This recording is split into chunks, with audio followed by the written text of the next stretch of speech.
Hello everyone, Jai Hind. Welcome to Jha sir academy for IAS. Guys, यहाँ पे आपको सिविल सर्विसेज की प्रिपरेशन कराई जाती है और हेल्प की जाती है कि आपको किस तरीके से प्रिपेयर करना है। यहाँ पे आपको आपकी प्रिपरेशन को एनहांस करने के लिए कुछ फ्री कंटेंट्स प्रोवाइड किए जाते हैं आपकी प्रिपरेशन के लिए।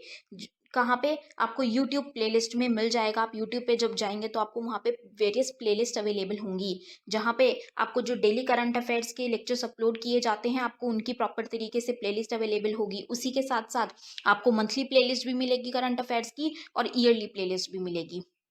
और साथ ही जो करंट अफेयर्स डेली बेसिस पे आप लोगों को प्रोवाइड किए जाते हैं उन्हीं की फ्री ऑफ कॉस्ट आपको पीडीएफ्स भी दी जाती है हमारे टेलीग्राम चैनल पे। सो गाइज, अगर आपने टेलीग्राम चैनल ज्वाइन नहीं किया है तो तुरंत डिस्क्रिप्शन बॉक्स में जाइए, वहां पे आपको लिंक प्रोवाइडेड होगा जहां से आप हमारे चैनल को ज्वाइन कर सकते हैं और वहां से आप हमारी सारी पीडीएफ्स का एक्सेस ले सकते हैं। और उसी के साथ साथ गाइज, आप लोगों के लिए एक बहुत ही अच्छा इनिशिएटिव स्टार्ट किया गया है मेंस के प्रीवियस ईयर क्वेश्चन एनालिसिस का। आपको आपके लिए डेली बेसिस पर एनालिसिस किया जाता है और उसकी आप लोगों को प्लेलिस्ट प्रोवाइडेड है हमारे यूट्यूब चैनल पे ही। अलग अलग पेपर में प्रोवाइडेड है आप लोगों के कन्वीनियंस के लिए, GS1, GS2, GS3 and GS4 की। उसी के साथ साथ आप लोगों के लिए जीएस के अलग अलग सब्जेक्ट्स की भी प्लेलिस्ट अवेलेबल है। इकोनॉमिक्स है जैसे सीसैट की आप लोगों के पास प्लेलिस्ट होगी और हिस्ट्री की भी प्लेलिस्ट आपको मिल जाएगी जो कि बिल्कुल फ्री होगी, वो आपको यूट्यूब पे ही अवेलेबल होगी। और इन्हीं प्लेलिस्ट में साथ ही साथ नए नए कंटेंट्स भी रेगुलर बेसिस पे ऐड ऑन किए जाएंगे, जिसके लिए आप लोगों को झा सर अकेडमी को रेगुलरली फॉलो करना है और अपनी प्रिपरेशन को एनहांस करना है, राइट। और उसी के साथ साथ गाइज, कुछ पेड कोर्सेज भी हैं जो आप लोगों के लिए लाए गए हैं Jha sir academy for IAS के द्वारा, जो जिन पेड कोर्सेज को झा सर खुद पर्सनली मेंटोर करते हैं, खुद उसको रिलेट करते हैं। जैसे कि जीएस का प्री प्लस मेंस बैच है, बिल्कुल जीरो से तैयारी करवाई जा रही है। झा सर खुद तैयारी करवाते हैं, पर्सनल गाइडेंस आपको दी जाती है, प्रॉपर तरीके से आपको अटेंशन प्रोवाइड की जाती है और बिल्कुल बेसिक से आपको तैयारी करवाई जा रही है आपकी प्रिपरेशन को एनहांस करने के लिए, राइट। तो आप इन कोर्सेज को भी जरूर ज्वाइन कीजिए। जैसे कि एक मेंस का भी आंसर राइटिंग का टेस्ट सीरीज बैच चल रहा है और प्रीलिम्स का भी टेस्ट सीरीज कोर्स चल रहा है गाइज, जो आपको हमारी ऐप पे टेस्ट सीरीज प्रोवाइड की जाएंगी। 10,000 क्वेश्चंस की आपको प्रैक्टिस कराई जाएगी। वो 10,000 क्वेश्चंस आपको कहाँ पे अवेलेबल होंगे? Jha sir academy for IAS की वेबसाइट पे भी अवेलेबल है और हमारा एक ऐप भी है Jha sir academy for IAS. आप अगर डालेंगे तो प्ले स्टोर से आपको वो ऐप मिल जाएगी, आप उसको डाउनलोड कर सकते हैं। वहाँ पे आपको प्रीलिम्स की टेस्ट सीरीज का एक्सेस भी मिल जाएगा और उसी के साथ साथ इतनी बेहतरीन ऐप है कि आपको वहाँ पे स्टडी टूल्स भी अवेलेबल हैं कि आपकी जो स्टडी है आप उसको ट्रैक कर सकते हैं कि आप कितना टाइम इफेक्टिवली स्टडी कर रहे हैं। तो इस ऐप को गाइज ज़रूर ज्वाइन कीजिएगा, डाउनलोड कीजिएगा और वेबसाइट भी अवेलेबल है। उस वेबसाइट पे भी आप जाके सब कुछ एक्सेस कर सकते हैं जो कि ऐप पे अवेलेबल है, right. So guys, Jha sir academy को रेगुलरली फॉलो करते रहिएगा।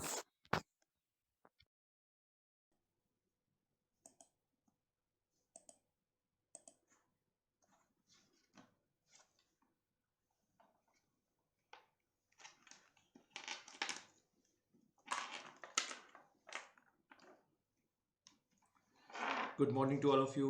Offer days on Testbook are back on popular demand.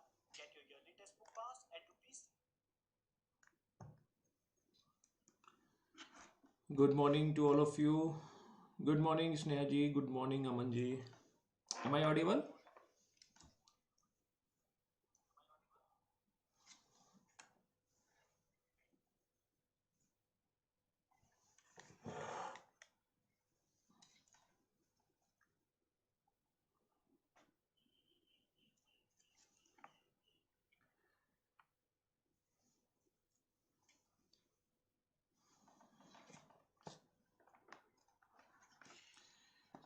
Good morning. Please confirm my voice is coming properly or not. Am I audible to all? Good morning, Ansari ji.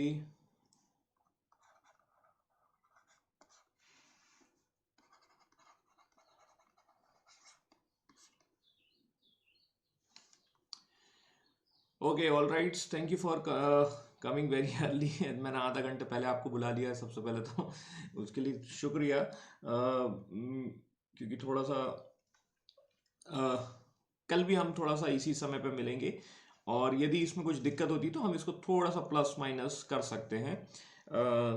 तो कोई दिक्कत नहीं होनी चाहिए यदि वैसे यदि आपको ऑलराइट समझ में आया कि नहीं आया, मतलब जो मैंने बोला है, ठीक है। और अब हम सेशन को शुरू करते हैं और कहानी की बात करते हैं। तो कहानी हमारी कहाँ पहुंच चुकी थी, कल हम बात कर रहे थे, थोड़ा सा मैं एक समराइज दे देता हूँ। मॉर्निंग की क्लास ऐसी लगती है कि मतलब बहुत दिनों बाद मिल रहा है ना, मतलब ऐसा ऐसा होता होगा। Okay, yesterday we were talking about that means हमने सबसे पहले देखा था, थोड़ा सा संगम एज देखा था, ठीक है, याद करिए। और संगम एज में हमने लिटरेचर्स देखे थे, और लिटरेचर्स में हमने शिल्पाधिकारम को देखा था। I hope you got the story of the Kannagi and Kovalan, Kannagi और कोवलन की। Radhe Radhe Ajit ji, good morning. आप सभी अच्छे होंगे ऐसा मैं उम्मीद कर रहा हूँ, और शिवरात्रि मनाकर बैठे होंगे, मतलब समझ गए होंगे, है ना। दैट मीन्स ठीक है, चाय और कॉफी लेकर बैठे होंगे। या अब हम देखने वाले हैं संगम लिटरेचर्स, हमने ये देख लिया था, और संगम लिटरेचर्स में हमने ये भी देखा था कि that is organized by the Pandyas, Pandya king के द्वारा वो ऑर्गेनाइज किए जाते हैं, ये हमने देख लिया था। But Sangam literature is talking about the Chola, Cheras and the Pandyas, इनके बारे में वो इंफॉर्मेशन बताता है। And information is talking about the Senguttuvan, Senguttuvan के बारे में बताता है, फुहार के बारे में बताता है, Kaveri Pattanam that is the Puhar, and the story of Kannagi Kovalan. ये बहुत सारी चीजें हमने देखने को मिलेगी। पत्तिनी पूजा या पत्तिनी सेक्ट हमने देखा था, and these are the basics, है ना, थोड़ा थोड़ा हमने ये देखा था। और संगम लिटरेचर्स का जो कनेक्शन है वो आपका चोलचेर पांड्या से था। yesterday we have seen the बेसी चेरास, चेरास को हमने समझ लिया था, हमने रेड चेर देखे थे, है ना, जिसको हमने कहा था अच्छा चेर, ये हमने समझा था। इसके बाद हम पहुंच गए थे चोल के पास, और चोलाज में हमने किस किस को देख लिया था। सर थोड़ा वॉल्यूम इंक्रीज हो पाएगा, volume is full from my and, and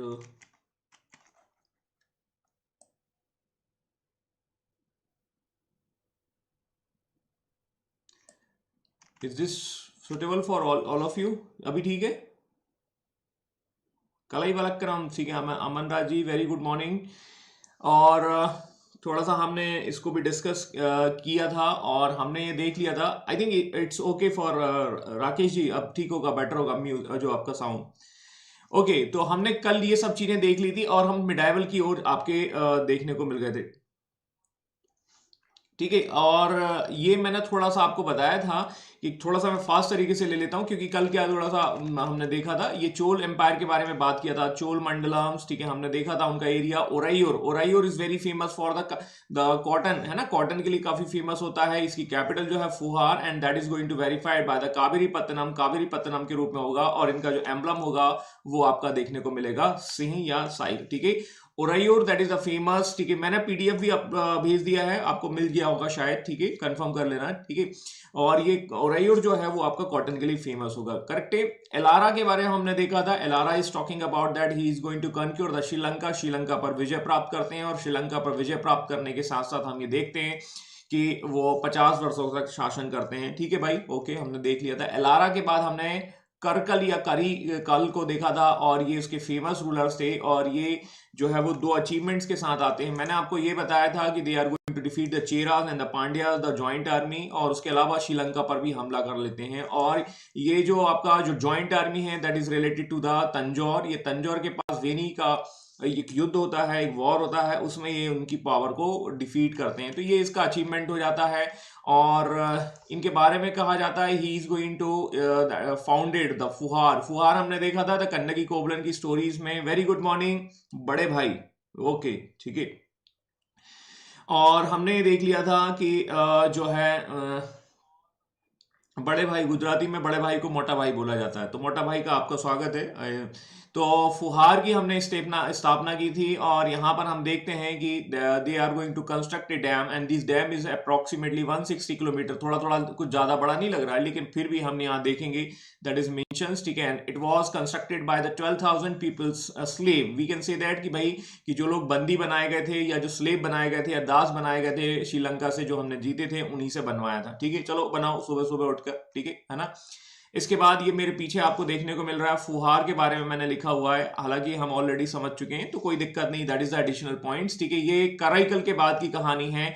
map मेरे पीछे आप दिख रहा होगा। राजवीर जी गुड मॉर्निंग, आई होप आप अच्छे होंगे, मैं ऐसा उम्मीद करता हूं, बाकी सभी लोग भी अच्छा कर रहे होंगे। This is the Kaveri dams, ठीक है। थोड़ा सा लोकेशंस को देख लीजिए। ये वेंगी चालुक्य के बारे में हमने पीछे ऑलरेडी डिस्कस किया था, समझा था। ये कल्याणी आएगा जो हमारे चालुक्यास का एक चौथा पार्ट हमने देखा था। इसके बाद हमें देखने को मिलेगा कांचीपुरम या कांची, ठीक है। ये गंगे कोंड चोलपुरम, नाम देखिए थोड़ा भयंकर टाइप से दिख रहा है ना। इसके अलावा आपको नीचे देखने को मिलेगा तंजौर, ठीक है। That is the BC we can say that delta area of the Kaveri rivers. This is very important, ठीक है।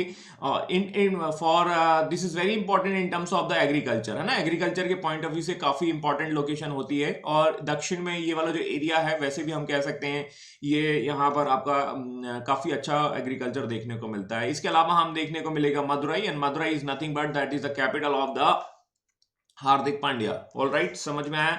हमने देख लिया था कि करकल के बाद जो है या कराईकल के बाद जो है वी कैन से दैट कि जो है डायनेस्टीज का फॉल होता है, dynasties is going to decline, ठीक है। और यहाँ पर हम देखते हैं कि वो जो डाउनफॉल होता है, और इसकी वजह से हम देखेंगे कि भाई एक डाउन होगा तो उसका वैक्यूम को भरने के लिए कौन आएंगे, हम देखेंगे चेर एंड पांड्याज आएंगे, and Chera and Pandyas is coming, ठीक है। और इस तरीके से हम देखते हैं इनका जो मेन जो है वो आपका कॉटन होता है, कॉटन की वजह से। और हमने ओरैयूर को देखा था, तो ओरैयूर जो है वो आपको देखने को मिलेगा। इस तरीके से हम आ जाते हैं आपके मध्यकालीन की ओर। मध्यकालीन का मतलब है, देखिए चोल जो है, चेर को हमने वहीं खत्म कर दिया है ना, लेकिन थोड़ा सा क्या होगा, ये पांड्याज जो है और चोलाज हैं जो आपको मिडाइवल एज में भी देखने को मिलेंगे।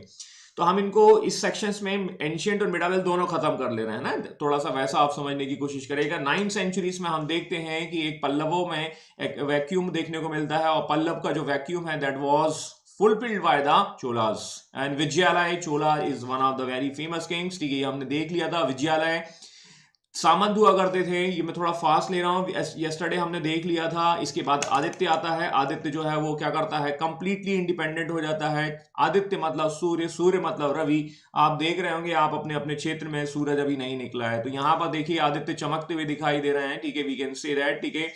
और हम यहाँ देखते हैं, आगे आते हैं Parantaka. This is one of the very famous ruler of the this dynasties, and he is going to accept a title, and this title name is called Madurai Konda. Konda का मतलब समझ में आया, कोंडा का मतलब है विजेता, है ना। जैसे हमने देखा, हमने अहमदाबाद टेस्ट को जीत लिया है, अहमदाबाद कोंडा कहे जाएंगे Virat Kohli. You got the points what I am saying, ठीक है। आई होप आपको ये चीजें समझ में आ चुकी होंगी। कोंड का मतलब है विजय। यहीं पर हम देखेंगे आगे चलकर एक वातापी कोंडा की उपाधि धारण किया जाएगा। इस तरीके से हमने समझ लिया था, और हमने ये देखा था कि he is going to conquer, he was defeated by the Krishna III, and Krishna III was the ruler of the Rashtrakutas, ठीक है। और राष्ट्रकूटास के हम देखेंगे कि रूलर्स जो हैं वो यहाँ पर देखेंगे, and this famous battle name is called Takkolam. ये याद रखिएगा, ये इंपॉर्टेंट बैटल है, and this battle is in between the Parantaka first and the Rashtrakuta, ठीक है। कृष्णा फर्स्ट, कृष्णा आपको थर्ड देखने को मिलेंगे, और यहाँ पर पारंतक फर्स्ट देखने को मिलेंगे। Chola dynasties and the Rashtrakuta के बीच में बैटल लड़ा जाएगा। राजदित्य जो है वो निपट जाएंगे, खत्म हो जाएंगे। और ये जगह है ताकुलम, वेल्लोर, तमिलनाडु, है ना। यहाँ पर हम देखेंगे कि भाई जो चोल साम्राज्य का है जो नॉर्दर्न पार्ट है, ये थोड़ा थोड़ा हम देखने को मिलता है कि that was conquer by the Rashtrakutas, ठीक है। ये कहानी हमने ऑलरेडी समझ ली है, इतने में आपको कोई समस्या नहीं होनी चाहिए। तो देखिए सिचुएशंस कैसी चेंज हो रही हैं। There is a battle, and these battle in between these three, मतलब ये जो आपके चोल, चेर या पांडे यही करते रहते हैं ना। जैसे आप देखिए, मान के चलिए लड़ाई झगड़ा जो है वो चलता रहता है, ठीक है। अभी आप चले जाइए बंगाल में, यही सब चल रहा है। ऑल राइट, राजराज चोल है ना, राजराज चोल जो है that is the next rulers, ठीक है। हमने ये देख लिया है कि उन्होंने अपना टेरिटरी बढ़ाया। ये उनका फोटो है, दर्शन कर लेना भैया, ठीक है। चमकते हुए दिखाई दे रहे हैं, और ये अपना एरिया जो है उसको उन्होंने क्या किया, एक्सपेंड किया है, और एक्सपेंड करते हुए श्रीलंका विलंका ये सब आपका जीत लिया है। इस तरीके से हम देखते हैं he was the great rulers, ठीक है।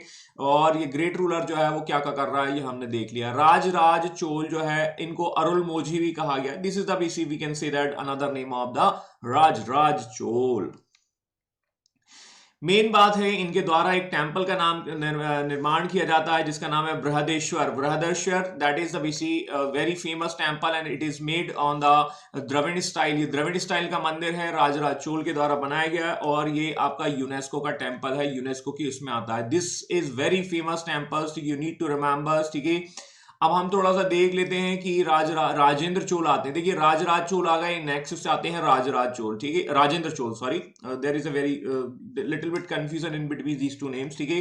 राजराज चोल के बाद हम देखने को मिलेंगे ये राजेंद्र चोल, करेक्ट है, राजेंद्र मैं बोल देता हूँ शॉर्ट में, ठीक है। अब यहां पर ये क्या करते हैं, श्रीलंका को जीत लेते हैं, ठीक है साहब, ठीक है। और इनका श्रीलंका जीतने के बाद ये क्या करते हैं, चोल साम्राज्य को बढ़ाते हैं। इतना हमने समझ लिया है। And he was making the that is the very friendly relation in between the Vengi. देखिए वेंगी कहां थे, हमने देखा था ईस्ट वाले सेक्शंस में हमें देखने को मिलेंगे कुछ यहां पर, ठीक है। तो वेंगी के साथ इनका फ्रेंड है, बहुत ठीक है, बहुत बढ़िया, बहुत याराना है, ठीक है। इसके अलावा ये क्या पहुंचते हैं, ये देखिए he is going to conquer in the Bengal, Bengal में पहुंच जाएंगे। और बंगाल में पहुंचने पर हम देखते हैं कि वहां पर जो है डायनेस्टी है वो Pala. Do you remember I have mentions, ठीक है, मैप, और मैप मैंने आपको जब बताया था तो मैंने आपको ये बताया था कि इसीलिए सारी चीजें मैंने आपको सबसे पहले क्लियर की थी क्योंकि ये जो कैंपेनिंग्स हो रही हैं उसमें आपको पता होना चाहिए वेंगी कहाँ है, पल्लव कहाँ है, पाल कहाँ है। और ये पाल जो है वो यहां पर रूल कर रहे हैं, that is in the area of the, ये दीदी है ना, दीदी के एरिया में ये रूल कर रहे हैं और दीदी का एरिया है बंगाल, और यहां पर जब ये रूल कर रहे हैं और ये क्या है, यहां से ये क्या करते हैं, कॉन्क्योर करते हैं, ये रास्ता करते हैं। तो वेंगी से इनका दोस्ताना संबंध है, वेंगी हमारा दोस्त है तो जाने देगा, वी कैन से दैट। और यहीं पर हम देखते हैं कि we will find out the ruler name is called the Mahipal, और महिपाल को ये पीट देंगे, सीधी सी बात है, समझ में आया, महिपाल, पाल पाल, ठीक है। और वी कैन से दैट कि यहां पर इनके साथ लड़ाई होगी और राजेंद्र चोल यहां पर एक शहर की स्थापना करेंगे बाद में जाकर, वापस आकर। देखिए the name is called the, and he is going to accept a title, and this title name is called the Ganga Konda Cholapuram. थोड़ा भयंकर सा नाम दिख रहा है भाई, लेकिन ये भयंकर नाम बहुत ही सिंपल है। देखिए गंगा का मतलब क्या हो गया, बंगाल में क्या होती है, गंगा देखने को मिलेगी या नहीं मिलेगी, आंसर आएगा यस, हाँ जी सर, ठीक है, गंगा है, ठीक है। वहां पर आप उसको देखते हैं हुबली के नाम से, है ना, ज्योग्राफी आपने पढ़ रखी होगी, ठीक है। कौन, दीदी का पैर कुचल दिया हाँ जी बिल्कुल सही है। इसके बाद हम देखेंगे दीदी जो है अभी थोड़ा हॉस्पिटल में है भाई, ठीक है, उनकी स्वास्थ्य के लिए दुआ बनाइएगा, ठीक है। मतलब पहला सुख निरोगी का है, फिर हम लड़ाई करेंगे फिर से, ठीक है, स्वस्थ हो जाए फिर लड़ाई करेंगे। कॉन्ड का मतलब होता है दैट इज द कॉन्क्यूअर या विजेता, जिसने क्या है विक्ट्री हासिल की हो, ठीक है, ये हो जाएगा। और चोल का मतलब हो जाएगा that means the Rajendra Chola, है ना। राजेंद्र चोल जो है वो क्या कर रहे हैं, वो आपको देखने को मिलेंगे ये राजन चोल। और पुरम का मतलब ऐसे कह सकते हैं, puram is nothing but that is, जैसे कह सकते हैं जयपुर, जैसे कह सकते हैं आपका जबलपुर, पुर मतलब दैट मींस द टाउन्स, ठीक है, वी कैन से दैट, ठीक है। तो देखिए ये क्या करते हैं, गंगा को जीता, देखिए नाम से समझने की कोशिश करिए, गंगा के एरिया को जीता। और वो चोल जिसने अपना एक पुर बसाया या अपना नगर बसाया, the person who is called the Rajendra Chola, नाम तो सुना ही होगा। ऑलराइट, समझ में आया कि नहीं आया, ठीक है। तो वो व्यक्ति जो गंगा के क्षेत्र को जीत जाता है और जीत जाने के बाद वो क्या करता है, यहां पर एक टाउन बनाता है, उस टाउन का नाम होता है गंगे कोंड चोलपुरम। ऑलराइट, समझ में आया। तो वो व्यक्ति जिसने गंगा के क्षेत्र को जीत लिया है और उसी के नाम से जो है वो एक टाइटल लेता है गंगे कोंड। गंगे कोंड का मतलब दैट मीन द पर्सन, ठीक है, वो जीत ले रहा है गंगा के क्षेत्र को। यहां पर आपका बंगाल कोंड भी कह सकते हैं आप, ठीक है, लेकिन यहां पर उसको कहा जा रहा है गंगे कोंड क्योंकि उसने गंगा के एरिया को जीत लिया है और वो अपनी कैपिटल बनाएगा, इसे इस तरीके से हम कह सकते हैं। ऑलराइट, ये सारी चीजें समझ में आ चुकी होंगी। And you will find out this Gange Konda Cholapuram, this is भयंकर नेम, ठीक है, you will find out in this particular sections, ठीक है। और जीता किसको हमने, ये बंगाल को, जो यहां पर दिखाई नहीं दे रहा है ना। समझ में आया कि नहीं आया। ये मदुरई है, ये आपका त्रिची है, ये मामल्लपुरम भी आएगा, देखिएगा मैंने आपको पीछे भी बताया था, चाइनीज जो लोग आते हैं, ठीक है। और ये तंजौर, ठीक है, ये हमने अभी देख लिया है, तो इसमें कोई समस्या नहीं होनी चाहिए। तो ये भयंकर नाम बहुत ही आसान है, ठीक है, that is very easy. Rajendra Chola जो है वो क्या करते हैं, ठीक है, राजेंद्र चोल जो है वो उनका जो कहा जाता है कि उनके पास उनकी जो आपकी नेवी है दैट इज वेरी गुड, ठीक है, नेवल फ्लीट है ना, मतलब उनके पास जो है नौसेना भी हुआ करती है, और नौसेना जो है वो आपको देखने को मिलेगी, कैंपेन करेगी सुमात्रा। सुमात्रा भाई कहाँ का पार्ट है, कमेंट बॉक्स में कमेंट करें और थोड़ा सा आंख खोल लें, ठीक है, मेरे पास कुछ कमेंट्स कम आ रहे हैं, ठीक है। कमेंट्स करने का उद्देश्य केवल यही है कि आप थोड़ा सा बिजी रहें, ठीक है, आप अपने नयन आंख, चक्षु, नेत्र और आंखों को खोल कर बैठे रहें, ठीक है, तो क्या होगा कि बहुत अच्छा रहेगा। वेरी गुड आंसर दी, यू आर वेरी राइट, ठीक है, दैट मीन्स सुमात्रा जो है that is a part of the Indonesia, ठीक है, और इंडोनेशिया में हम देखते हैं शैलेंद्र रूलर हैं, ठीक है, शासक हैं, और वहां पर वो क्या करने वाले हैं, वो युद्ध करते हैं, 100 साल का नौसेना युद्ध शुरू किया। अब ये थोड़ा बड़ा चढ़ाकर भी, ये साउथ के जितने भी रूलर्स हैं वो थोड़ा बड़ा चढ़ाकर बताते हैं, देखिए उसी का इन्फ्लुएंस आपको वहां की मूवीज में देखने को मिलेगा, टॉलीवुड ही कहते हैं ना, ठीक है। तो देखिए वो क्या होता है, कभी कभी ग्रेविटेशनल रूल जो है उसको वो फॉलो नहीं करते हैं, कभी उड़ता जाता है उनका हीरो, कभी, लेकिन फिर भी भैया बड़ा मजा आता है, मतलब कि हाँ ठीक है, देयर इज अ सेंस, ठीक है, उनकी स्टोरीज में कुछ ना कुछ बेसिकली सेंस होता है, ऐसा हम समझ सकते हैं। तो यहां पर यही चीज कहा जा रहा है, देखो क्या हो रहा है, कभी यहाँ का रूलर जो है 100 साल तक क्या कर रहा है, लड़ाई कर रहा है ना, हवाबाजी जो है वो आपको कहीं ना कहीं वैसे ही दिखने को मिलती है। तो जहां यहाँ के रूलर्स भी अभी आप देखेंगे वो वहां अभी भी वैसा ही चलता है, मतलब जो आप मूवीज वगैरह देखते हैं वहां से आप कंपेयर कर सकते हैं कि ये अभी भी करते हैं, लेकिन फिर भी they are very good and they are very attach with the culture as well, ठीक है, वो उनके पास कंसेप्ट होता है, और कंसेप्ट होता है तो इस तरीके से हम वहां सीख सकते हैं, समझ सकते हैं, ठीक है। और इसके अलावा ये जो है वो कैंपेनिंग करने के लिए, मतलब जो है व्यापार बढ़ाना, ठीक है, इसके लिए भी काम करते रहते हैं। तो ये चाइना भेजा जाता है, ठीक है, उस समय वहां कोरोना ही नहीं था, इसलिए हम कह सकते हैं टाटा सुमो से बहुत प्यार है, ठीक है उनको, हाँ ठीक है, तो सही कह रहे हैं बिल्कुल आप अजीत जी। तो जो हम ऐसा कह सकते हैं कि ये ऐसा काम कर रहे हैं जिससे क्या हो रहा है कि ट्रेडिंग्स भी बढ़ रही है, प्रमोशंस फॉर द, और चाइनाज आप देख ही रहे हैं, ठीक है, ना केवल आज के जमाने में, मतलब उस जमाने में भी थोड़ा सा आपको देखने को मिलेगा कि इनके ट्रेडिंग्स वगैरह चलते थे, ठीक है। तो ये थोड़ा सा एक मैंने एक क्रम रखा हुआ है, if you will find out, this is the first ruler, name is called the Vijayalaya. Aditya को देखा था हमने, पारंतक को से हमने युद्ध लड़ा था, ठीक है। इसके अलावा बहुत सारे आते हैं, ये देखिए फाइंड आउट करेंगे आप देखेंगे बहुत सारे आते हैं, और इसके बाद हमें देखने को मिलेंगे लेटर चोलास, ठीक है। तो ये देखो ये डायनेस्टीज यहां से कहीं से शुरू होती है, that is approximately in the 9th century, है ना, और 9th सेंचुरी से शुरू होती है, ये मिडाइवल एज में हम थोड़ा सा देखते हैं, और ये आगे तक चलती रहेगी। देखो मैंने आपको तो ये कहानी चलती रहेगी, लेकिन इनके बारे में ज्यादा इंफॉर्मेशन नहीं मिलती है ना, बिना सिर पैर की कहानी आपको थोड़ा सा पहले देखने को ही मिलेगी। तो इस तरीके से हमने इनको देख लिया है, और इनको देखने के बाद हमने थोड़ा थोड़ा समझा है, ठीक है। बस अब यहां पर हम कहानी को समाप्त करते हैं, और कहानी जो है that is the last Cholas ruler, इस नेम का known ruler, that is the name is called the Rajendra third, ठीक है, Rajendra third, that is approximately in the 13th century we will find out, 13वीं शताब्दी तक आपको देखने को मिलेंगे। तो एक लंबा टाइम पीरियड आपको देखने को मिलेगा इनके द्वारा, बट हम इतना डिटेल में तो जाएंगे नहीं, आपको पता होगा, because here are the no confirmed reports of the Rajendra III having been killed in the battle and lived in the obscurity in the Gangekond Cholpuram up to the 1280, after which there are no inscriptions found of the Cholas, ठीक है, और इनके बारे में ज्यादा जानकारी नहीं मिलती। तो भैया lack of knowledge we can say that, lack of the evidences, that is a clear evidence of that कि we have to shut down this chapter right now। All right, समझ में आया। तो भाई कहानी जो है वो यहाँ पर आपको देखने को मिलेगी कि यहाँ पर इसका अंत हो जाता है, दैट्स ऑल, ठीक है, that's all for the Cholas, ठीक है, थोड़ा थोड़ा आपको समझ में आ चुका होगा।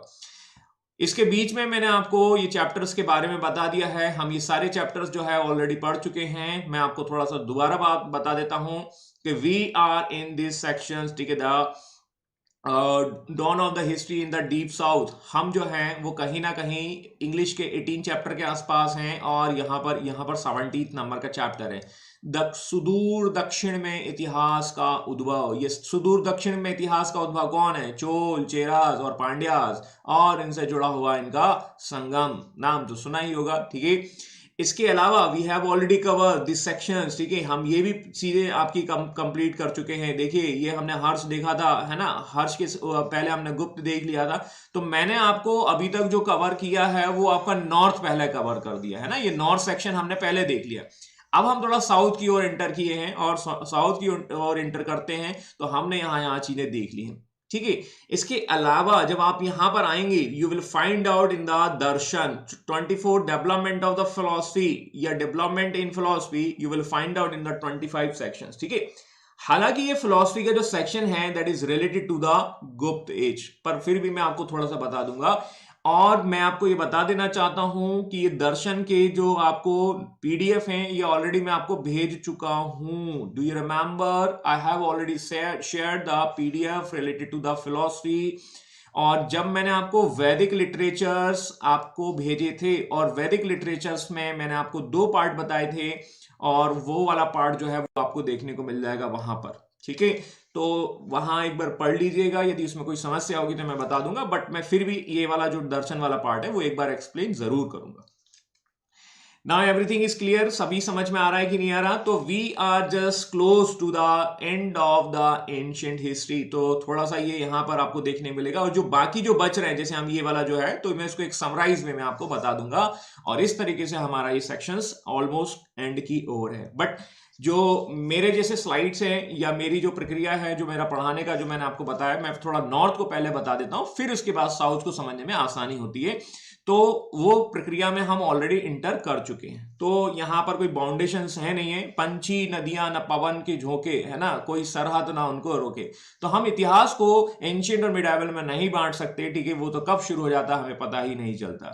आई होप आप समझ गए होंगे, ठीक है। तो हम भी बंधन मुक्त होकर आगे पहुंचते हैं हार्दिक पांड्या के घर, जिसका नाम है पांड्य देश। नाम तो सुना ही होगा। पांड्या जो है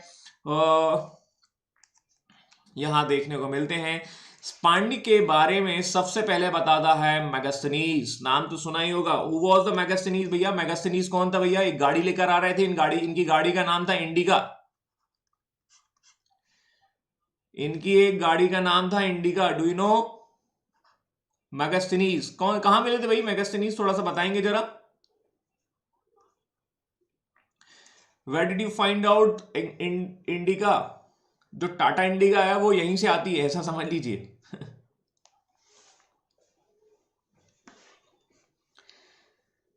यस यस यस, बिल्कुल सही कहा आपने। ये ग्रीक एम्बेसडर थे, या हम कह सकते हैं he was the ambassador of the Seleucus Nicator and he was coming during the court of the Chandragupta Maurya. Very good, ठीक है, बिल्कुल सही कहा आपने। चंद्रगुप्त मौर्य की कोर्ट में आते हैं, और वहां पर ये बोर होते हैं, और जब बोर होते हैं तो एक बुक लिख देते हैं। उस बुक का नाम है इंडिका, और आगे चलकर इस पर एक गाड़ी बन जाती है, और वो गाड़ी का नाम होता है टाटा इंडिका। नाम तो सुना ही होगा। नेक्स्ट, ठीक है, यदि हम बात करते हैं मेगास्थनीज जो है इस बुक में क्या लिखकर चला गया है, तो इस बुक में हमें देखने को मिलेगा कि वो बोलता है कि भैया पांड्य जो है वो देखने को मिलेंगे। You will find out Pandya in the southern part, दक्षिण में आपको देखने को मिलेंगे। और ये जो शहर है या ये जो राज्य है, ये जो है that is very famous for the beats, ठीक है। कहीं ना कहीं ये मोतियों के लिए फेमस है। और इस तरीके से मेगास्थनीज के बारे में जो मेगास्थनीज जो बता के चला गया है, वो पांड्य के बारे में सबसे इंपॉर्टेंट बात कह के चला गया, या फर्स्ट जो है इनके बारे में जानकारी यहां से मिलती है।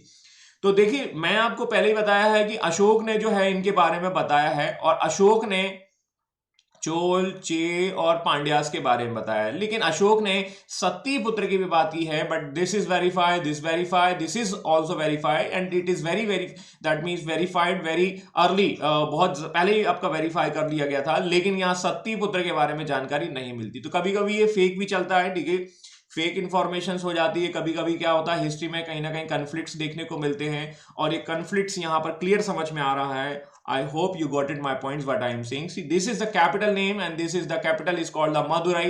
We have talked about the busy story of the Kannagi and Koblenz, और हमने कन्नगी और कोबलन की कहानी में मदुरई की चर्चा की है। और इनका जो नेशनल एम्बलम है वो है आपका Corp. Corp is nothing but that is Corp, या कार्प जो है वो आपको देखने को मिलेगा। You will find out in the this part. और ये पांड्य का जो है एम्बलम होगा।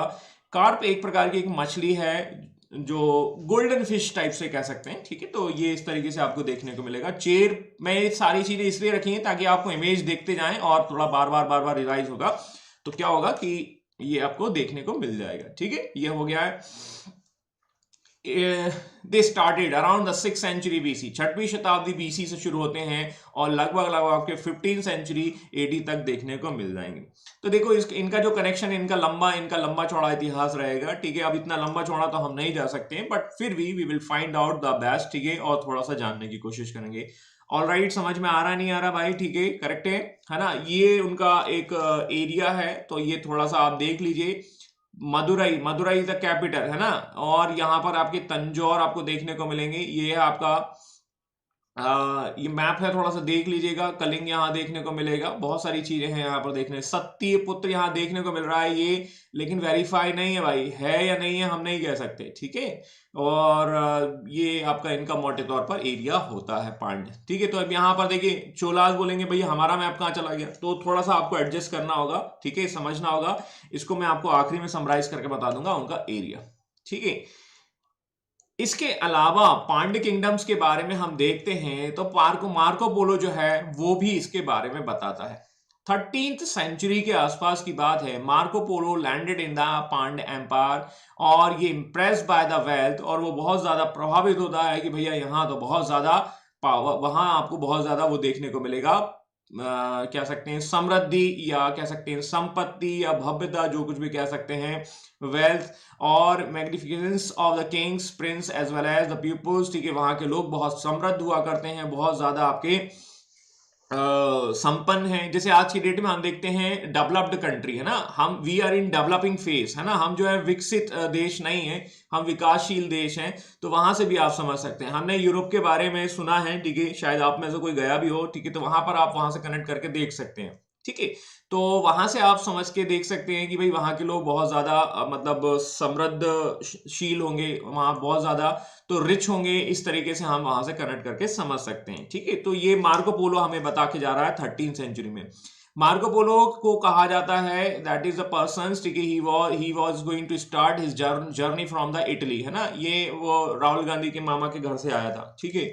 और ये मामा के घर से जब निकला तो इसने क्या किया कि अर्थ का चक्कर भी लगाया और अपनी जो समुद्री यात्रा है उसके बारे में भी बताने की कोशिश की।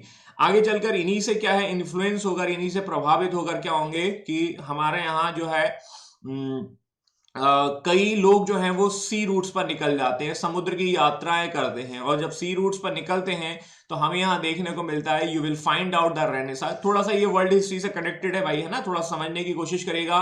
जब ये अपनी कहानी मार्को पोलो बताते हैं लोगों को कि देखो मैं हूं और मैंने क्या किया है, समंदर का चक्कर लगाया है, ठीक है। जब अपनी स्टोरी ये बताएंगे चिल्ला चिल्ला कर, ठीक है, लोगों को बताएंगे, the people are going to influence and they are motivating around the world, ठीक है। और वो भी अपना चप्पू लेकर चल जाएंगे, और चप्पू लेकर जब चलेंगे तो वो कई समुद्र की यात्राएं करेंगे।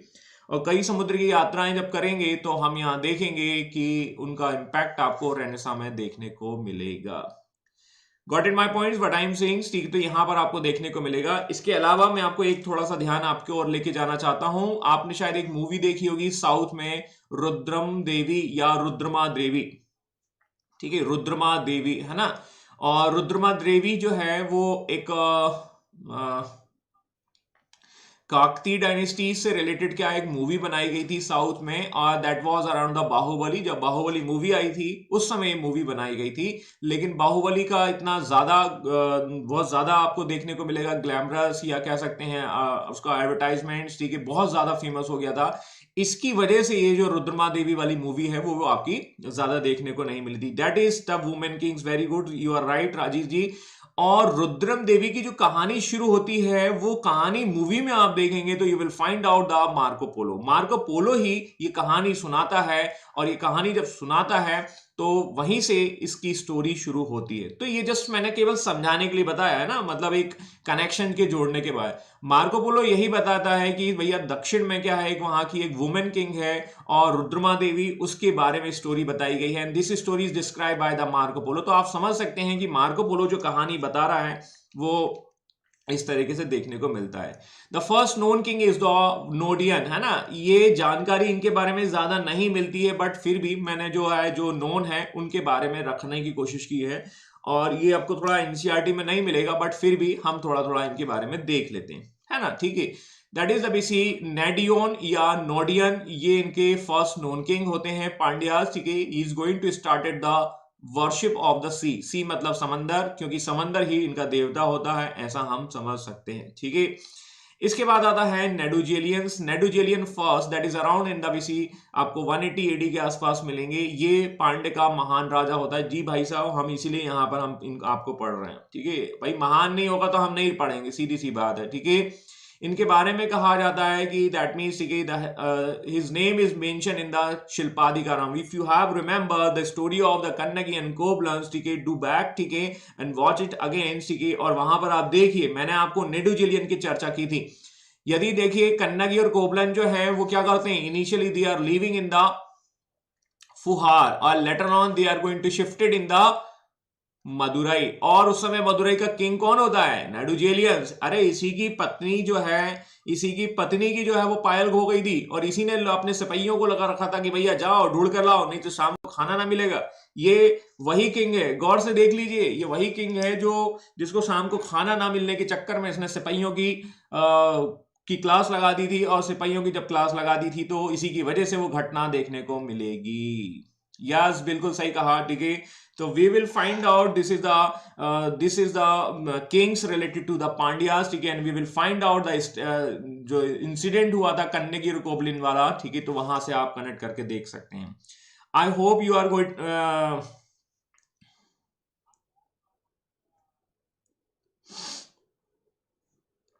अजीत जी, देखिए नाम जो है साउथ में थोड़े से ऐसे रहते हैं, ठीक है। नाम थोड़ा सा आप देखने की कोशिश करिए, नेडियन, नेडुजेलियंस, ठीक है, थोड़ा सा हाँ आप कह सकते हैं इनका। देखिए इनको कनेक्शन थोड़ा सा ऐसा हम जोड़ सकते हैं। देखिए सबसे जी गुड मॉर्निंग जी, नमस्कार। सबसे पहले तो हम ये देखते हैं कि इनके बारे में ज्यादा डिटेल मिलती नहीं है। देखो इन्होंने क्या बताया है, जैसे यदि हम बात करें कि पांड्यस किंगडम है,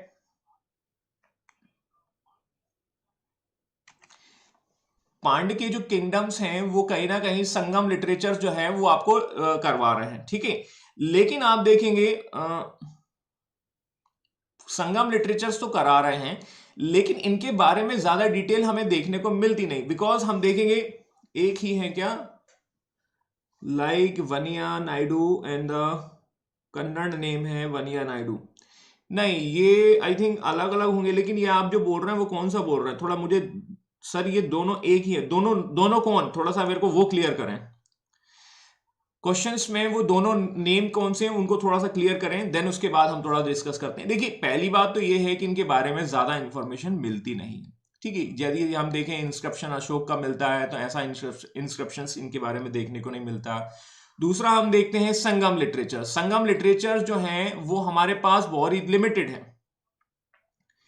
नेडियो नहीं, ये अलग अलग है, ये आपका ये अलग है, ये अलग है। दिस इज द इनिशियल, देखिए मैंने आपको बताया this is the first known king, है ना। कई बुक्स में नेडुजेलियन को ही बता दिया गया है कि आपका जो उनका पहला किंग है, बट ये एक और होते हैं नेडियन, ठीक है। और इनके बारे में ज्यादा इंफॉर्मेशन नहीं मिलता है, ठीक है। बट दोनों जो है वो अलग अलग होते हैं, ठीक है। अब यहां पर इनके बारे में संगम से लिटरेचर से कहानी मिलती है, लेकिन संगम लिटरेचर इज वेरी लिमिटेड। हमने देखा भाई कि 3 जो हैं आपको देखने को मिलेंगे, हम देखने को मिलते हैं कि हमारे पास 3 हैं, लेकिन 3 में इंफॉर्मेशन बड़ी लिमिटेड है भाई। पहले वाले में तो कुछ नहीं मिला था, दूसरे वाले में हमें तोलकाप्पियम मिला, और थर्ड वाले में ही मिल रहा है जो कुछ मिल रहा है। और वहां से हम जानने की कोशिश कर रहे हैं, थोड़ा थोड़ा देखने को मिलेगा। तो information is very limited and we will not find out the more informations related to the Pandya's king, ठीक है। थोड़ा थोड़ा जितना भी मिल रहा है वो हमने यहां पर देखने की कोशिश की है। ऑलराइट, समझ में आया। अब खास बात यह है कि इनके नाम जो है थोड़े अजीब से देखने को मिल रहे हैं। तो थोड़ा सा पहला अजीब तो कारण यही हो रहा है कि ये तमिल से थोड़ा सा रिलेटेड है, थोड़ा तमिल कल्चर से रिलेटेड है, इसीलिए थोड़ा हमें क्या वही कहीं ना कहीं, हाँ हाँ हाँ ठीक है, बिल्कुल सही बोल रहे हैं आपने, नहीं मिलेंगी। मैं खुद बोल रहा हूं आपको, ये नॉर्मली आपको बुक्स में नहीं मिलते हैं, ठीक है। मैंने इधर उधर से खोज खाज कर यहां से लिखने की कोशिश की है, ठीक है। तो हमें इतना डीप में वैसे नहीं जाना, लेकिन फिर भी हम थोड़ा सा आइडिया लगा सकते हैं कि why they have using this kind of the names, ठीक है। देखो इनका जो नाम है उसका थोड़ा सा प्रभाव आप थोड़ा सा तमिल देख सकते हैं। दूसरा हम देखेंगे इनके जो नाम आते हैं, इनका जो ट्रेडिंग्स होता है वो रोम से होता है या रोमन आपके देखने को मिलेगा। तो वो इन्फ्लुएंस यहां देखा जा सकता है थोड़ा समझने के लिए, बट हम यहां पर उसको 100% नहीं कहेंगे। तो इनका जो नाम या इनका जो थोड़ा सा चेंज देखने को मिलता है, एक तो तमिल इन्फ्लुएंस देखने को मिलता है, दैट्स व्हाई हम कह सकते हैं कि थोड़ा सा ये नाम अजीब से लग रहे हैं। ओके ठीक है साहब। And second things we will find out the impact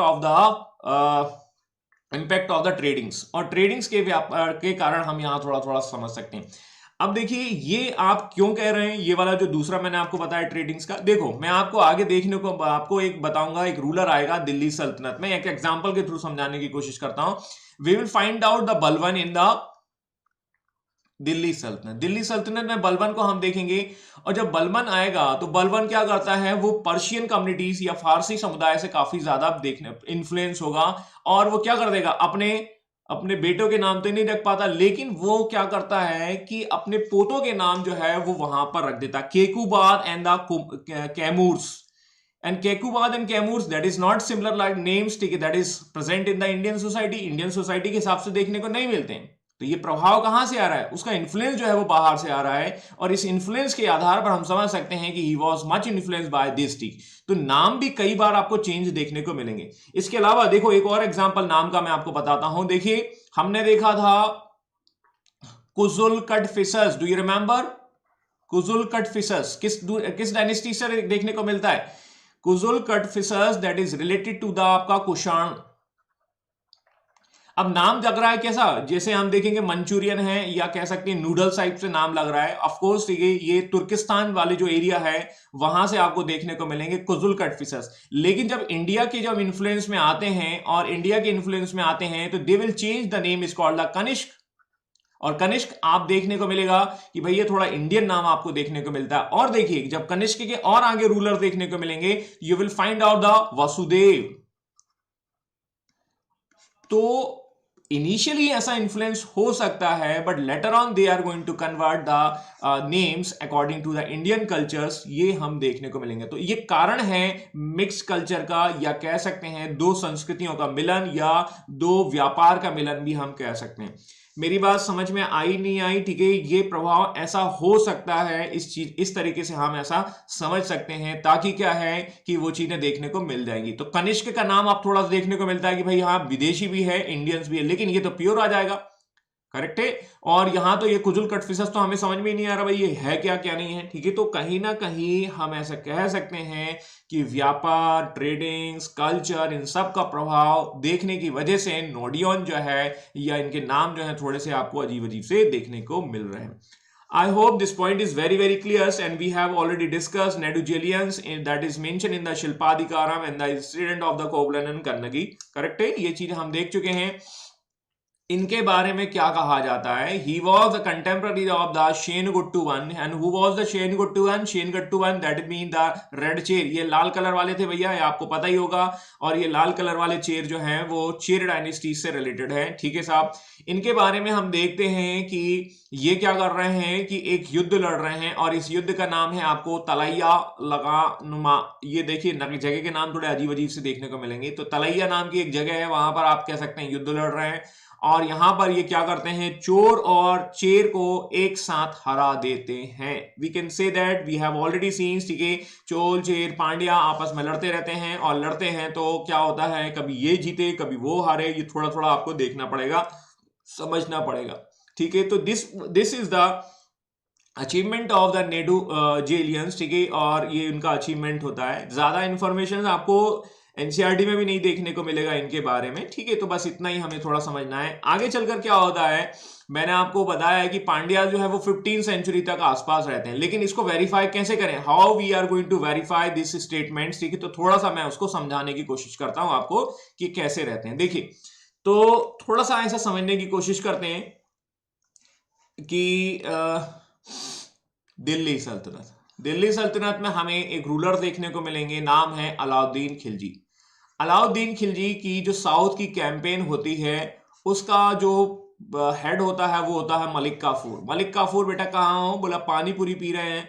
और मलिक काफूर जो है वो साउथ में कैंपेन करने जाते हैं, और साउथ में कैंपेन करते करते ये इंडिया के साउथ मोस्ट पॉइंट पर पहुंच जाते हैं, and this is the south most point. और यहां पर आपका दो किंग जो हैं वो आपको लड़ते रहते हैं, एक का नाम है हार्दिक पांड्या, एक का नाम है कुणाल पांड्या।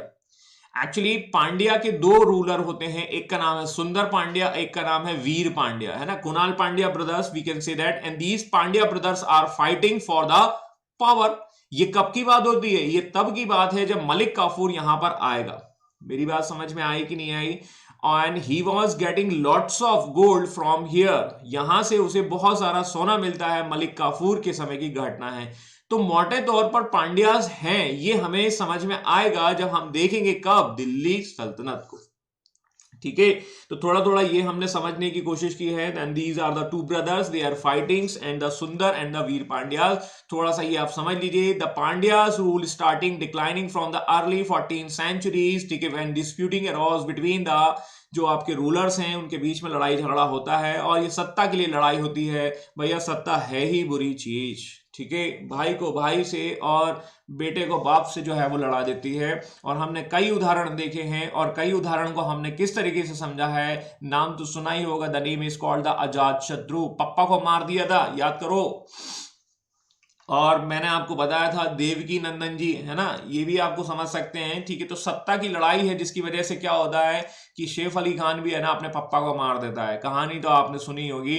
तो यहां पर हम देखते हैं कि ये दिल्ली सल्तनत का सुल्तान है, नाम है अलाउद्दीन खिलजी, दैट मींस, ठीक है, यहां पर मैंने which resulted an invasions by the sultan under the leadership of the Malik Kafur। तो मलिक काफूर जो है वो करते हैं the Muslim invasions and lead to the disappearance of the Pandyas, और इसके बाद जो है पांड्यास खत्म होते। तो मोटे तौर पर ये कहानी का कनेक्शन मिडाइवल एज से भी है। इतना क्लियर हुआ या नहीं हुआ, समझ में आया कि नहीं आया? लेकिन मैप के बिना ये सारी चीजें अधूरी हैं, और मैप मैंने आपको ऑलरेडी समझा दिया था, सारा डिटेल में बता दिया था, और डिटेल में बता देने के बाद ये सारी चीजें आ जाती हैं। ठीक है, तो देखिए थोड़ा मैप देख लीजिए भाई। ठीक है, वापस आ गया है, दिस इज द एम्पायर, और ये एम्पायर किसका है? पांडे का। और यहां पर आप टाइम पीरियड देख सकते हैं मोटे तौर पर, ठीक है, ये वाला एरिया इनके अंडर में रहेगा। लेकिन ये एम्पायर जो है वो हमेशा फिक्स नहीं है। यहां पर हम दूसरा देखने वाले हैं, ये है चेर का, थोड़ा सा बैक में चला गया है, ठीक है, ये चेर का है, और ये चेर का जो है एरिया यहां आपको देखने को मिलेगा। करेक्ट है भाई, समझ में आया कि नहीं आया? ठीक है, इसके अलावा ये चेर का हो गया, ये पांड्य का हो गया, और ये आता है चोल वाला एम्पायर। करेक्ट है, और चोल का एम्पायर जो है उसकी कैपिटल मदुरई होती है, और ये मदुरई से ये क्या करते हैं, आगे वाले एरिया को भी जीतते हैं। तो देखिए ओवरलैपिंग चलती रहेगी, ओवरलैपिंग चलती इसलिए रहेगी बिकॉज क्योंकि ये क्या करते हैं, एक दूसरे को मारा पीटी करते हैं, एक दूसरे से लड़ाई झगड़ा करते हैं। हमने बहुत सारे बैटल्स देखे हैं, और इस तरीके से हम समझ सकते हैं कि ये 3 डायनेस्टीज इंपॉर्टेंट हैं। ऑलराइट, समझ में आया? और इस तरीके से हमारा ये वाला जो सेक्शन है वो खत्म हो जाता है। थोड़ा सा अब हम किस कंबाइंड उसको समझ लेते हैं। मैंने आपको यही बताया था, देखिए थोड़ा सा हम कनेक्शन करने की कोशिश करते हैं।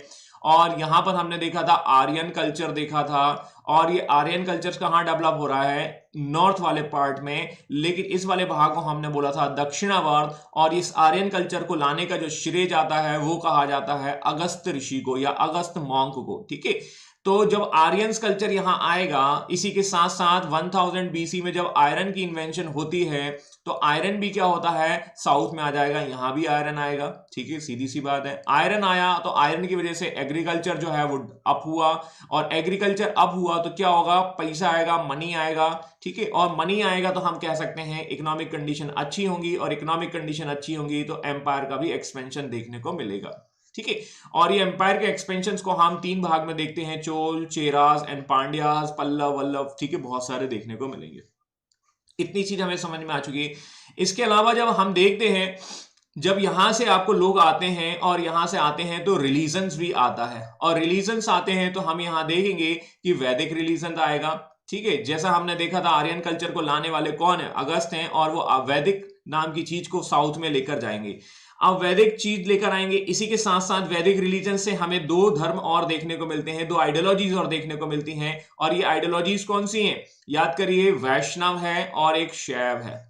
और ये वैष्णव जो है और ये जो शैव हैं, इनको अलग अलग नाम से जाना जाएगा साउथ में। शैव इज कॉल्ड द नायनार्स। ठीक है, मैं बहुत शॉर्ट में लिख रहा हूं, इसमें कोई दिक्कत नहीं होनी चाहिए, and we have already discuss this things. ठीक है, और मैं इसको केवल समराइज कर रहा हूं अब।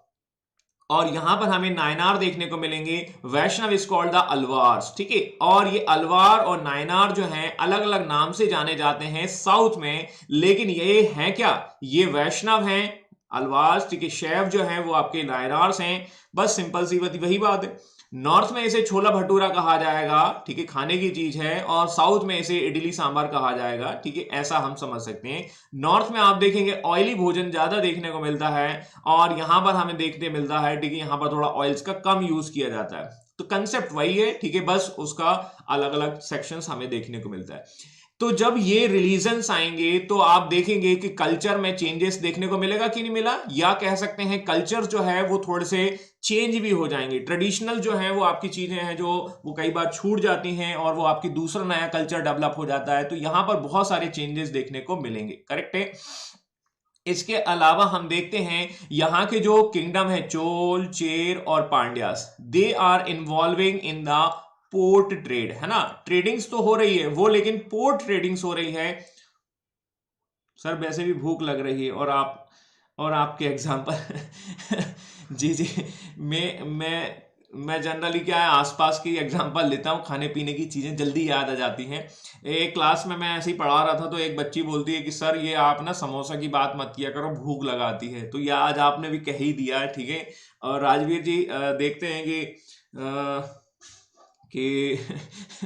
तो आपने तो ना मतलब भूख ही लगा दी हमारी, ठीक है, चलो ठीक है। तो कोई बात नहीं है, ठीक है, अभी बस मैं आपको जल्दी रिलीज कर दूंगा, तो आप है ना टूट पड़ना, है ना। चलिए, तो पोर्ट एरिया की वजह से भी क्या होता है, इनका ट्रेडिंग्स डेवलप होता है। तो हम यहां देखेंगे कि इनके पीछे बहुत सारे कारण हैं। तो मतलब इकोनॉमिक कंडीशंस डेवलप हो रही हैं आयरन के आने से भी, दूसरा इनके पास पोर्ट हैं। इसके अलावा हम देखेंगे यहां पर ये मसाले का जो है वो भी इनकी काफी डिमांड है। काली मिर्च, हमने ब्लैक पेपर को देखा था। इसके अलावा हम देखते हैं कि ये बहुत सारे प्रीशियस स्टोन्स निकालते हैं, बहुमूल्य पत्थर निकालते हैं, जैसा हमने देखा है कि मोती वगैरह निकाल रहे हैं, बीट्स निकाल रहे हैं, और इन चीजों की भी काफी डिमांड है। कहां पर, इनकी सारी की सारी डिमांड है वो आपको साउथ में देखने को मिलेगी। तो इनके यहां पर इंटरनल और एक्सटर्नल जो है वो आपके व्यापार हुआ करते थे, ये मैंने अभी आपको समझा दिया है।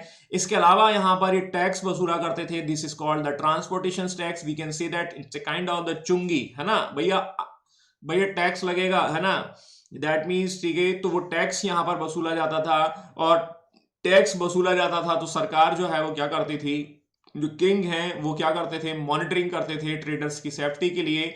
और इस तरीके से हम कह सकते थे कि वो सैनिकों को डिप्लॉय करते थे। और इसके अलावा एक और जो है सामग्री होती थी, जैसे आप देखेंगे आगे चलकर आपको खुम्स देखने को मिलेगा। खुम्स is a kind of the tax you will find out in the medieval age, मध्यकाल में आपको देखने को मिलेगा।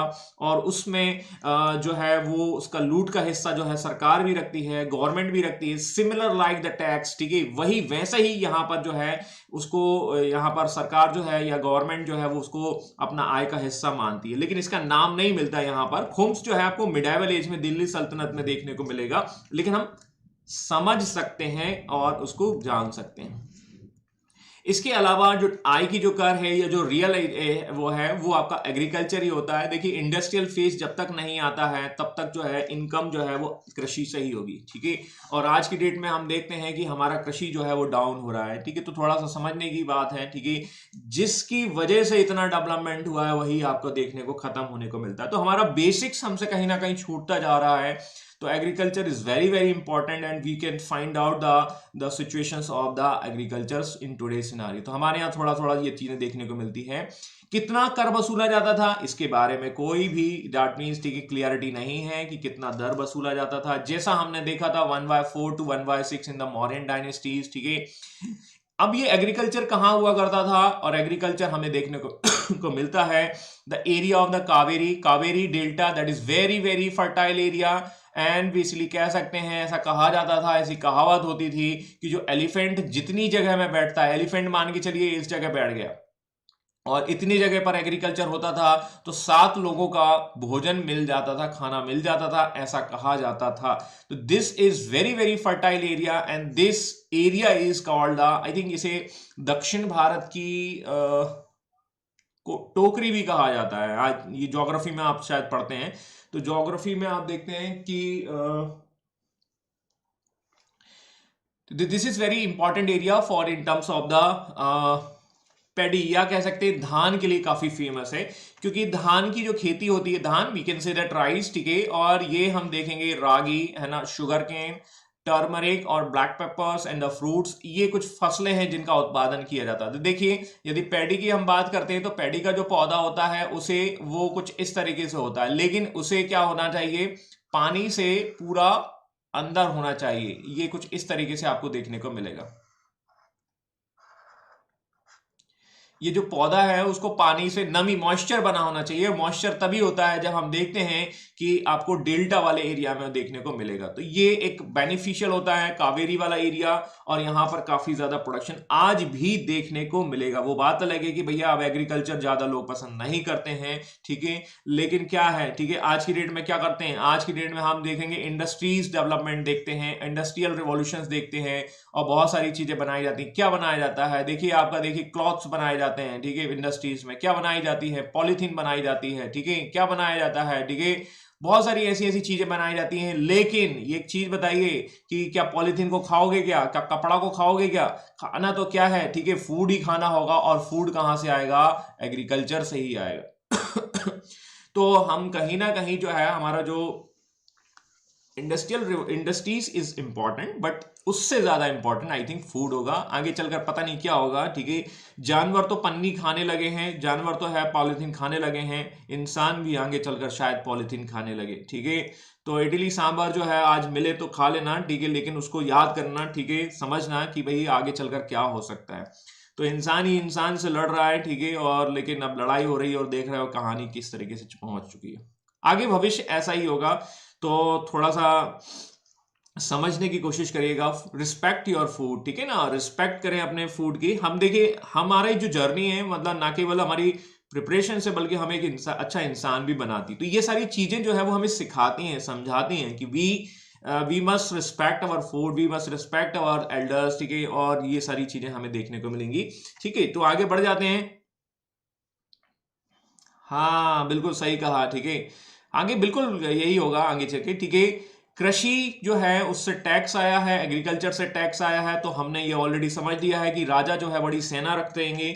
सेना में कौन होते हैं, चैरियट्स होते हैं, और इसके अलावा कैवलरीज होते हैं। कैवलरीज का मतलब है घुड़सवार, ठीक है। देखिए घुड़सवार जो है ज्यादा देखने को नहीं मिलेंगे इंडिया में, आपको हॉर्स जो है वो इस पार्ट में देखने को नहीं मिलेंगे, ठीक है। बहुत सारे फल मेरे पास आ गए हैं अजीत जी की तरफ से, धन्यवाद, थैंक यू, ठीक है।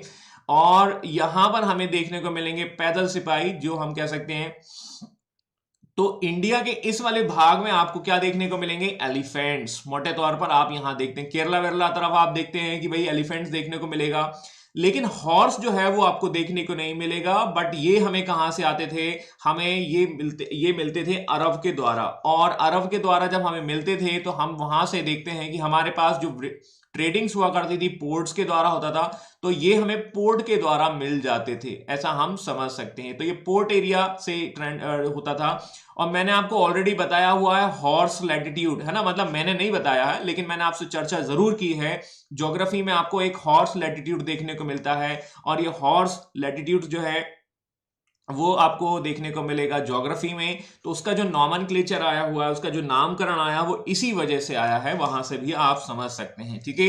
तो युद्ध में जो है इंपॉर्टेंस होता था हाथी का, हाथी जो है वो काफी इंपॉर्टेंट रोल अदा करते थे, लेकिन घोड़े जो हैं वो मंगाए जाते थे। मैंने अभी आपको बताया मुख्यतः ये पांड्य के अंतर्गत देखे जा सकते हैं। तो दिस इज द बेसिक्स। और यहां पर हम देखते हैं, देखो अब यहां पर आता है सोसाइटी। सोसाइटी जो है वो आपको देखने को मिलेगी। तो देखिए यहां पर कल्चर तो देखिए वर्णा सिस्टम हमने देखा था, और वर्णा सिस्टम के अंतर्गत ब्राह्मण, क्षत्रिय, वैश्य, शूद्र देखते हैं। तो यहां पर एक्चुअली कुछ इसी तरीके से कम्युनिटीज देखने को मिलेंगी, और कई आपकी सोसाइटीज देखने को मिलेंगी। यहां पर जो है तमिल ब्राह्मण कहे जाएंगे, और ये तमिल कल्चर जो है उसमें ब्राह्मण जो है that was the patronized by the kings, मतलब राजा के द्वारा उनके संरक्षण दिया जाता है। राजा उन्हें बहुत सारा पैसा भी देता है, दान भी देता है, और बोलता है कि भैया आपको हम इतना इतना पैसा देंगे, आप हमारे लिए कविताएं लिखो। उनने लिखा भैया, कोई दीवाना कहता है, कोई पागल समझता है, कोई मोदी कहता है, तो कोई फेकू कहता है, मगर इस दर्द को वही समझ सकता है जो 100 रुपए का पेट्रोल भरवा सकता है, और वही दर्द समझ सकता है जिसके 15 लाख रुपए अभी तक नहीं है। तो ये कविता के द्वारा एक व्यक्ति जो है अपना दर्द जाहिर करने की कोशिश करता है। राजा बोलता है कि हम तुम्हें फांसी पे चढ़ा देंगे। ओवरऑल हम ऐसे कह सकते हैं कि कविता वैसी होनी चाहिए जो मोदी साहब के फेवर में हो। कल एक रिपोर्ट भी आई है इलेक्ट्रॉल दैट मीन्स डिक्टेटरशिप्स, ठीक है, तो वहां से भी आप समझ सकते हैं। तो कविता वही होनी चाहिए जो राजा को पसंद आए, ध्यान दीजिएगा, ऐसी होगी तभी जाके आपको पैसा मिलेगा, सीधी सी बात है। और उसी को कहा जाता है आइडियल किंग, ठीक है। तो ब्राह्मण वही हो सकते थे जो अच्छी कविता लिखते थे, मोदी जी के भक्त में या उसमें कहा जाता था। तो इस तरीके से हम समझ सकते हैं राजा उन्हें ही पैसा देगा, उन्हें ही 15 लाख रुपए देगा, वही जो है वो कहीं ना कहीं आपको देखने को मिलेगा। तो ये थोड़ा सा आप समझ सकते हैं। बाकी सारी कहानी आप सबको पता है, आप काफी समझदार हैं आप सारे लोग, ठीक है, और इन चीजों को आसानी से समझ सकते हैं, ठीक है। तो पैसा उसी को मिलेगा 15 लाख रुपए जो हमारे मोदी साहब की प्रशंसा करेगा, है ना भाई। मैं तो नहीं कर पा रहा हूँ, ठीक है, मैं 100 रुपए का पेट्रोल अभी आज ही भरवाना है, ठीक है। बात बताऊंगा मैं आपको कल कितना कितना मिलेगा, ठीक है। तो एक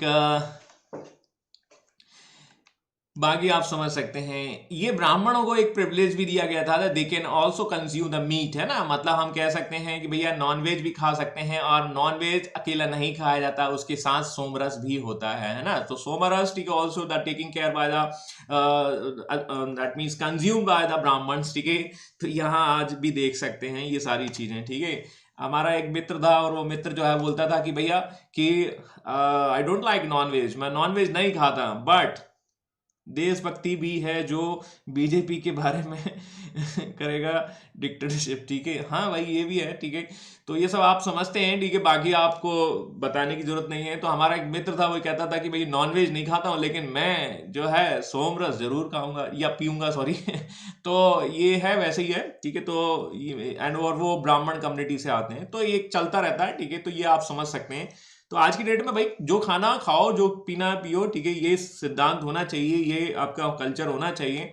जैसा है वैसा कर रहिए, ठीक है, मस्त रहिए, मजे रहिए, ठीक है, चमकते रहिए, और एक दूसरे का इज्जत करते रहिए, सबसे ज्यादा इंपॉर्टेंट है। वी कैन फाइंड आउट ये थोड़ा थोड़ा ये कुछ शब्दावली हैं। वी कैन से दैट अनादि is nothing but that is the it's a kind of the titles that is going to given to the captain of the army, army को दिया जाना चाहिए। और कुछ और आते हैं, ये हैं बल्लाल देव, समझ लीजिएगा। Ballal Dev is belonging to the farmer categories, ठीक है, and it's belonging to the 4th varna, है ना। मतलब चौथी वर्ण सिस्टम के अंतर्गत ये चौथे में आते थे, लेकिन जमीन सबसे ज्यादा इन्हीं के पास होती थी, क्योंकि ये बल्लाल देव हैं, सीधी सी बात है। इसके अलावा जो रूलर क्लास है उसे कहा जाता था अरसर्स, ठीक है, एंड कडेसियर दैट इज कॉल्ड गुलाम, ठीक है, इनको स्लेव कहा जाता था, जो हमने देखा था 12,000 गुलाम। थोड़ा इस तरीके से 2-3 टर्मिनोलॉजीज हैं। पेरियार दैट इज द किसान, you will find out the Periyar movement. हम थोड़ा सा साउथ में जब जाएंगे तो ये पेरियार मूवमेंट होते हैं, और इस तरीके से हम देखते हैं कहानी देखने को मिलेगी। अब ये थोड़ा सा ये मैंने आपको ऑलरेडी बताया हुआ है, ये मैंने जब अभी स्टार्टिंग किया था इसका, तो वो हमने देखा था कि ये जो कल्चर आता है वैदिक कल्चर, है ना, वो वैदिक कल्चर ही ऑलमोस्ट यहां पर देखने को मिलता है। और यहां पर आप देखेंगे the king is going to worships and he is going to perform so many sacrifice, यज्ञ बहुत सारे करते हैं, और वो यज्ञ में ओम भूर्भुवः स्वाहा करते हैं। ये सब इन्फ्लुएंस कहां देखने को मिलता है? तमिल क्षेत्र में, लेकिन ये अपर सोसाइटी में ही देखने को मिलता है। स्थानीय लोग जो हैं वो अपने मुर्गन की पूजा करते हैं, और मुर्गन को मध्यकाल में सुब्रमण्यम या इस तरीके से कहा जाता है। तो ये आगे चलकर सुब्रमण्यम स्वामी बनेंगे, ऐसा आप समझ सकते हैं, ठीक है। और सुब्रमण्यम स्वामी जो है एक टैलेंटेड पर्सन है, लेकिन उनको कोई पूछता ही नहीं, ठीक है।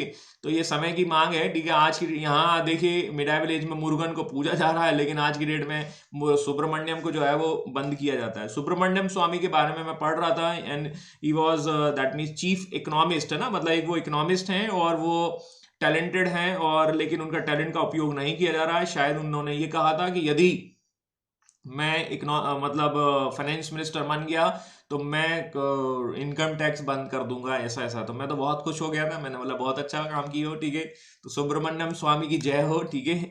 और इस जय के साथ मुर्गन को नमस्ते करते हुए मैं आपको आगे बता देता हूं कि हम ऑलरेडी डिस्कस कर चुके हैं। तो we are just close to the this chapters, ठीक है। और ये चैप्टर हम खत्म कर चुके हैं, और ये जो दर्शन वाला पार्ट है इस पर हम जाएंगे आगे, और ये जो बाकी के जो चैप्टर्स बच रहे हैं ये इनको हम एक समराइज भी लेंगे। तो that's all for the day. आज की कहानी या आज की सभा को हम यहीं समाप्त करते हैं। कोई समस्या, कोई क्वेरीज, कोई सुझाव कोई इश्यूज हो तो आप बता दीजिएगा। आज की सभा को यहीं समाप्त किया जाता है। थैंक यू, गुड डे, नमस्कार, thank you for your cooperation. ठीक है, थोड़ा जल्दी आने के लिए, है ना। इसमें कोई दिक्कत हो तो ये भी बता दीजिएगा, मैं 15 मिनट इधर उधर कर देंगे, क्योंकि मेरी आज 8 बजे एक क्लास और है, तो थोड़ा सा वहां से भी समझ सकते हैं। तो चलिए, मैं आज की सभा को यहीं समाप्त करता हूं और आपको नमस्कार करता हूं, चमत्कार करता हूं। चमकते रहिए, मुस्कुराते रहिए। Bye bye, take care, good bye.